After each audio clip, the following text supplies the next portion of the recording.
apa itu semua? Saudara, engkau mempunyai satu cara bagaimana Yesus memberi daging dan darahnya. Dan sekarang engkau harus bertindak. Katakan, saya harus bertindak dengan tindakan iman saya. Saudara, dengan pengajaran firman yang saudara terima, saudara mempunyai kekuatan yang hebat. Nama Yesus, katakan nama Yesus, menghancurkan musuh saya. Amin. Jadi kita harus selalu memegang firman Tuhan. Dan kita harus selalu menengking dalam nama Yesus. Dalam nama Yesus. Dalam nama Yesus. Dalam nama Yesus. Tengkingan saudara. Sebagai hasil dari saudara makan dan minum tubuh dan darah Yesus. Engkau menjadi penuh kesaktian ilahi. Engkau bisa mampu dan bisa. Itu sebab pergantian tahun adalah saat yang menang. Belum masuk 1 Januari. Seluruh 365 hari di tahun depan. Engkau nomor 1 sudah menang. Amin. Anggukan kepala ke samping Anda, katakan, jangan air mata menguasai hidupmu lagi. Usang dan sampah. Apakah yang usang dan yang sampah? Dosa. Anda sudah tahu dari tadi saya bilang. Engkau pasti sudah menebak. Apa yang harus dicuci gudang? Apa yang harus dibersihin? Apa yang harus diobral? Dosa. Katakan, dosa saya membatalkan yang baik. Membuat Tuhan gemas. Bahkan menghukum. Jadi saya harus membuang dan melempar dosa dalam nama Yesus. Dalam nama Yesus. Supaya hidup saya baru dan mulia. Amin. Nah, apalagi yang usang dan sampah? Masa lalu yang gelap. Itu membuat kita tidak berbuah. Semua kegelapan, dosa tidak menghasilkan buah. Kecuali buah satu ini, apa namanya? Buah maut. Ya, Roma 2 ayat 23. Buah maut. Tuhan tidak mau kasih buah-buah sama kita. Ya. Apa yang usang dan yang sampah yang kita harus buang? Tumpul bodoh terhadap firman. Gak ngerti. Aku ke gereja gak ngerti apa-apa. Ya, aku cuma kepengen ngelihat si A, si B, si X. Ya, aku cuma kepengen mendengar musiknya. Ya, aku cuma mau melihat siapa yang bertugas di sana. Betul? Oh, saya mendengar amin. Saudara datang ke gereja supaya tidak tumpul firman, tetapi mengerti. Orang yang mengerti firman, berkatnya luar biasa. Amin. Makanya kenapa gembala saudara seringkali meminta Anda mengulangi. Berapa puluh kali saya bilang, supaya iblis menengarai, mengidentifikasi bahwa mulut saudara, bahwa mulut saya menyampaikan, membicarakan, mengatakan, melafal firman. Oh, iblis paling takut. Sebab begitu saudara dari mulut yang dia sudah kasih tanda bahwa ini mulut suka menyampaikan firman, mereka menyingkir. Tidak berani cari perkara sama orang ini. Karena kalau sampai orang ini bicara menengking dia, cilaka dia mencelat masuk dalam neraka lagi. Itu sebab seorang anak Tuhan yang mempunyai firman selalu dikatakan, gembalanya minta diulangi, dia ulangi, tidak usah khawatir. Saya beberapa kali masuk ke ruangan ICU atau ICCU dan orang sudah koma, ya saudara. Ini pasien sudah koma, anak Tuhan ini dari jemaat kita sudah koma. Saya kasih tahu. Bisa berbicara bahasa roh. Ketika mendengar suara saya dan kita doa ya. Sebut Yesus, sebut Yesus. mengeluarkan ayat firman.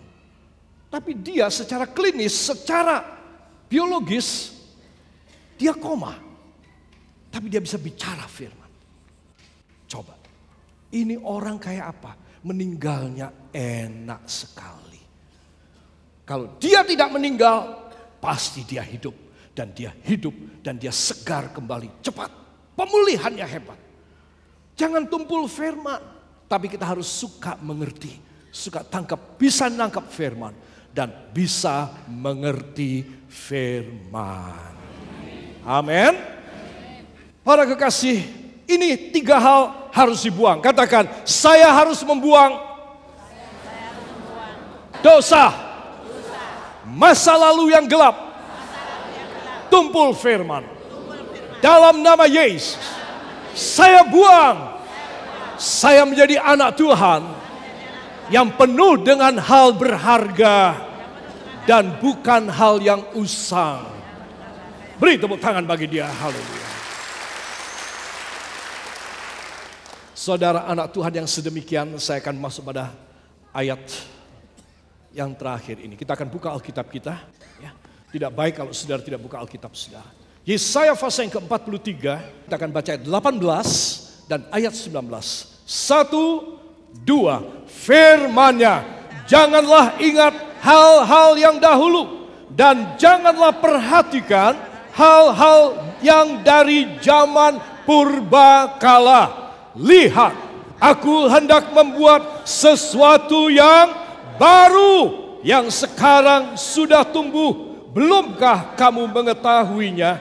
Ya, aku hendak membuat jalan di padang gurun dan sungai-sungai di padang belantara. Amin. Perhatikan saudara, ayat 18. Janganlah kamu ingat hal-hal yang sudah lewat.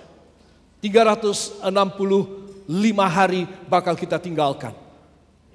Hari-hari dalam tahun ini sudah harus kita tinggalkan.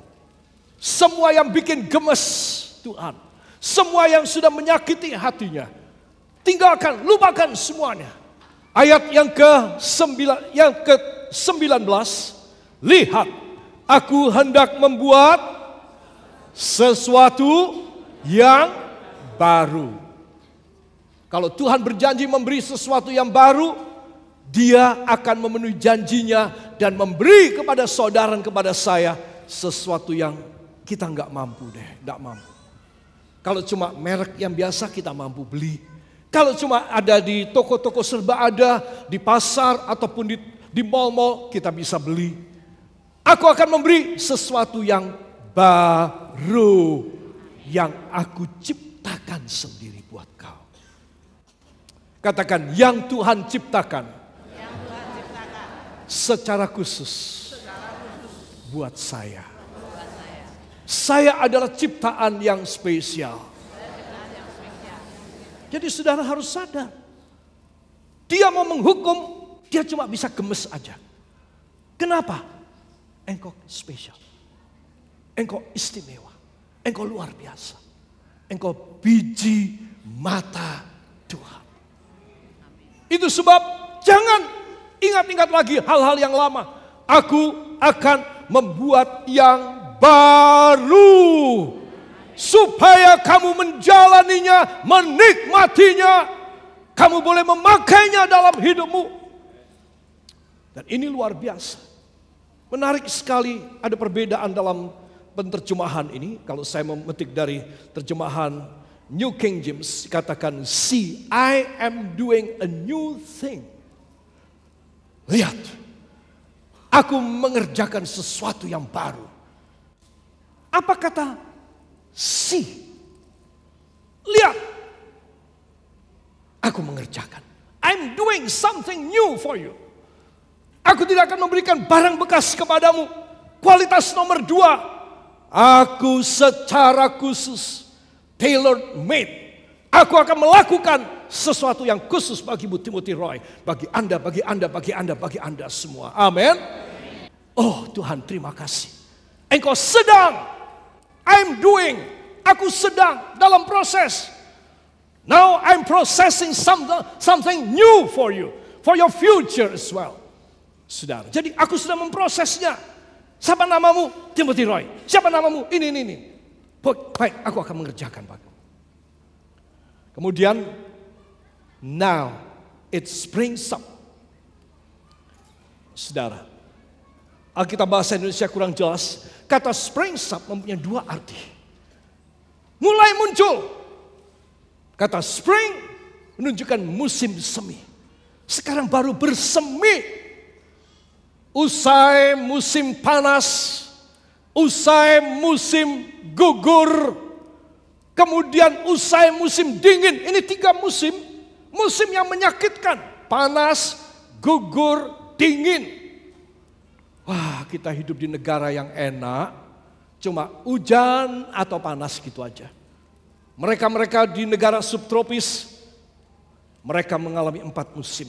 3 diantaranya tidak enak. Panas, gugur, jelek semua. Musim dingin. Saudara. Tapi Tuhan bilang, now it springs up. Sekarang muncul. Mulai bersemi. Apa? Musim apa? Musim semi. Siapa yang senang melihat semua mulai muncul daunnya, bunganya? Ya, senang apa tidak? Senang. Itu sebab sekarang kalau aku mau membuat sesuatu yang baru bagimu, kamu akan happy. Now it springs up. Sekarang sudah mulai muncul. Sekarang mulai bersemi. Ya, itu sebab Anda dan saya kita harus yakin. Saya mengalami perbuatan Allah yang ajaib. Siapa percaya angkat tangan kanannya. Pejamkan mata. Tuhan Yesus, pagi hari ini saya percaya kepada firman-Mu. Saya akan menghilangkan, melewati musim-musim yang menyakitkan. Dan saya akan memasuki musim semi yang akan bersemi di hadapan saya. Demi nama Yesus. Demi nama Yesus, saya menerimanya.